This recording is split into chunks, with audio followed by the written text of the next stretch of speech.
যে পশ্চিমাদের আপনারা ফলো করেন, যে পশ্চিমাদের আপনারা আইডল মনে করেন, যে পশ্চিমাদের আইডল মনে করে 18 বছর বয়সের একটা মেয়ে যদি না হয় তাকে বিবাহ দিলে বাবা মাকে ধরে নিয়ে যান, সেই পশ্চিমারা 13-14 বছরের বয়সের মেয়েদেরকে নিয়ে ফুর্তি করে, আনন্দ করে।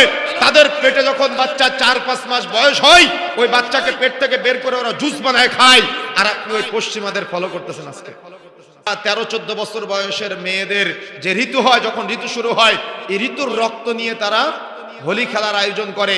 তারা এই 13-14 বছর বয়সের মেয়েদের যখন তাদের কেবল ঋতু শুরু হয়, তখন তাদের পেটের মধ্যে যখন বাচ্চার 4-5 মাস বয়স হয়, তাদের জেনার ফলে ওই 4-5 মাস বয়সের বাচ্চাদেরকে তারা ইনজেকশন প্রয়োগের মাধ্যমে পেট থেকে বের করে ওগুলা জুস বানায় তারা খায় এবং এগুলার মাধ্যমে তারা ফুর্তি করে। এটা হলো পশ্চিমাদের কৃষ্টি কালচার।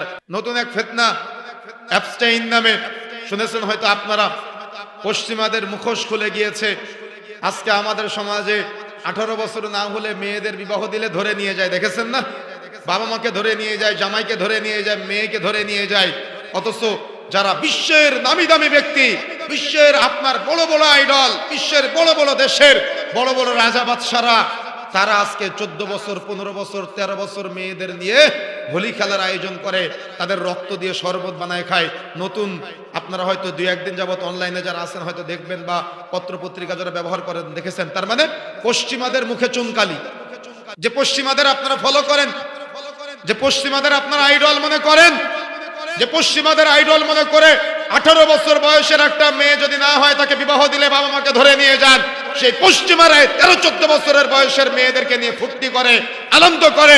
তাদের পেটে যখন বাচ্চা 4-5 মাস বয়স হয়, ওই বাচ্চাকে পেট থেকে বের করে ওরা জুস বানায় খায়। আর আপনি ওই পশ্চিমাদের ফলো করতেছেন। আজকে এই নোংরা কৃষ্টি কালচার আমাদের সমাজে, এগুলো আজকে সোশ্যাল মিডিয়ায় অহরহ দেখা যাচ্ছে। এই জাহালত, এই অপসংস্কৃতি, এই নোংরামি তারা গোটা বিশ্বে ছড়িয়ে দিচ্ছে। গোটা বিশ্বে নষ্ট ভিডিওর মাধ্যমে যুবক যুবতীদেরকে আজকে ইসলাম থেকে দূরে সরিয়ে নিয়ে যাচ্ছে, ইমান থেকে দূরে সরিয়ে নিয়ে যাচ্ছে। আপনি অবুঝের মতো আপনার সন্তানকে তাদের পথে ধাপিত করে দিলেন। আপনার পরিবারে সেগুলো অ্যাভেলেবল আপনার সন্তান পায়। কেন এমনটা হচ্ছে?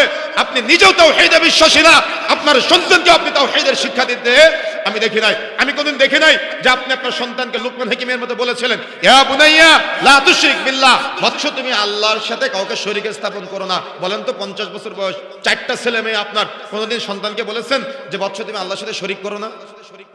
বলেছেন যে